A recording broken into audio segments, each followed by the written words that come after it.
Hey everyone. So, yesterday you should have picked out one of these individuals that played a huge role in the civil rights movement. And you should have had time to begin doing some research, finding at least your first source, and adding 3 to 5 details. If for some reason you're behind or you didn't get to do that, today you'll pick up and continue. And so many of you will be working still on your first source. Some of you have, depending on if it's a smaller one like PebbleGo was an option, also for some of these people that I didn't talk about a whole lot, but that might be a little bit shorter. If you got all the way through your first source, you might jump into your second source today. But if you really still focus on this first source, you're not behind. But we're looking at who is he or she and how did they contribute to the civil rights movement. And so, what you need to think about when you are doing your research and looking at the resources is how are things organized in the sources that you're looking at, but also how can you organize your information and organize your research. And so, the purpose of our writing is important to consider. Okay, we need to think about how we want to present our information in an organized way. So, depending on how you structure the text, you'll include a different amount of information in your writing. Okay, and so that's really important to understand here, that concept that your research really will be based on, okay, how do I want to set up my actual presentation of that information. So you're going to be doing some writing, a writing piece of this. After you do the research, we'll also do some sort of pamphlet or other little presentation type of thing. But consider who your audience is and who's going to be reading this. And so throughout your career as a student, that audience is not going to just be your teacher. And so be thinking about that. Consider your audience first. Who's reading your stuff, whatever you create? What is your topic and what text structure works the best? And so we need to think about these strategies in the way that you organize texts. So for example, if you have a mentor text here, either one of these are great options. If you, since we're working on Cesar Chavez, if you go to this in the ARC bookshelf, there's also a lot of these. I don't know if all of them, I think so. You could search for as a source at your ARC bookshelf. And if you look at Cesar Chavez and you look at this book, for instance, and start reading this, you'll see, okay, table of contents is going to really help you. Not all of these sources are going to lay it out like this, but you see chapter 1, a youth of hard labor. We have youth, so when he was young, then getting organized, the great Delano grape strike, and fighting until the end. So we have youth when he's younger, the end. It looks like this is designed and set up in a structure where it's chronological. Not all biographies are that way necessarily, but as we look, we see also this is a graphic organizer, or sorry, a graphic novel where it has the pictures and the words, and then you get to see Cesar as a young boy. Some of this is not going to be super important as we do our research because we're really focusing on their impact of the civil rights movement. So in your research, you might mention, when they were born, but then you're going to move on forward to when we get to more, how did they help other people get rights? And so here you start to read about how Cesar is organizing workers and trying to get them to stand up and say, listen, we need better working conditions. We need to get paid more. We need to be treated more fairly. And so as you do some research and get to know here, that's going to be the details that you pull out from here in this source. And so going back to this idea, we're going to think about different graphic organizers and which ones are going to work best here. And so we have a graphic organizer here for chronological. You can see sequence like a timeline. This happened, and then it actually goes down here, then here. And so you could design your research for today based on chronological, the order that it happened. Here you could just do where if there is a topic and you want to add extra details to that topic. So whatever it is, maybe it's a specific like the bus boycott that Rosa Parks did, and then you'll add details out here. The first two organizers are going to be great for you. You also might think about cause and effect. You have to have a problem here. So what was the problem?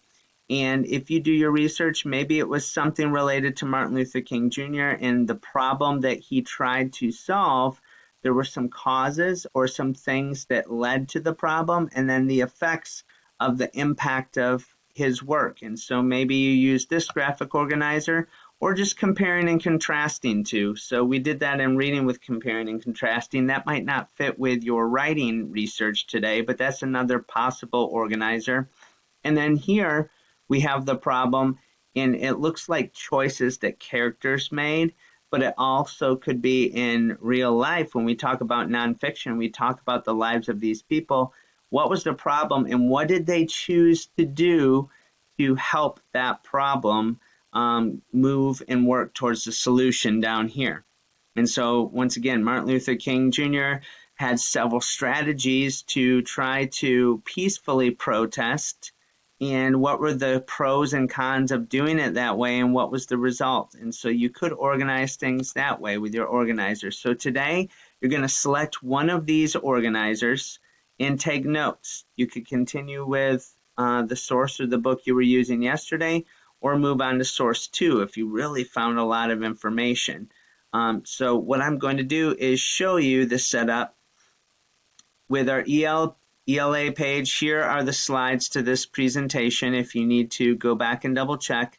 But here are the directions that basically say you're going to go back to this informational writing assignment from yesterday and go to the informational digital writing notebook. So if you've already downloaded that from yesterday, you can just go directly there. But the directions you need to read, you're going to add an organizer to slide 2. So sorry about that. You're going to add an organizer to slide 2 of this. And so what you can do, probably the easiest way, it does say you can copy and paste. What I would probably do is draw this on a piece of paper, one of these organizers, and then you will just take a picture and put it on here. I think that would be the easiest for you guys if you're virtually at home. And so what you would do is take this organizer and you would draw this, if this is the one you choose, and put it in that slide.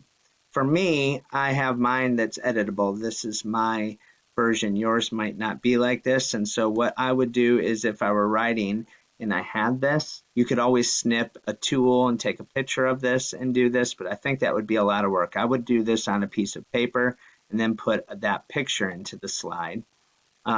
So what I'm going to do is, if you did do it this way and put it on, or you could create your own organizer that looks like this on a document, but for me, I'm going to add a text box. And if I were doing this as a sequential, I might say, you know, Cesar Chavez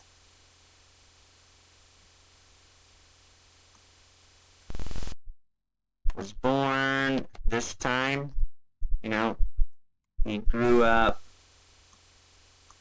and give like a little detail. But what I want to do right away is get to the part where it talks about how he helped others in the civil rights movement, how he helped others get more rights. And so then I would jump to this and outline, you know, as a migrant worker, as a migrant farm worker, and I'm going to tell his story, and then I'm going to tell how he decided to help other migrant workers organize and demand more, better pay, more rights, and I'm going to put these details on here. So if you draw it out, it'll allow you to choose the amount of things here if you choose this as your graphic organizer. If you choose this here, it might be the event that you did for your research that you found out about. Like I said, the Montgomery bus boycott with Rosa Parks or Martin Luther King Jr., and then you add details here. You'll draw it out, and then you'll put it into your slides. Let's see, that would be right here, slide 2. okay? And that's what you're doing today. And then what you can do is go back to source 1, slide 10 and 11 if you need to add more details, or if you really are ready for your second source, that's slides 13 and 14. You can do the same thing as yesterday, is take some notes and then add that to your sources, which would be slide 5, no, slide 3. Just list your second source. Don't go further than your second source. But today, if you're still on your first source, that's fine. You're going to create an organizer here and practice using that. You choose which one organizer you use. So I don't know that the copy and paste method would be the easiest for most of you because it's not going to be able to be pasted very easily.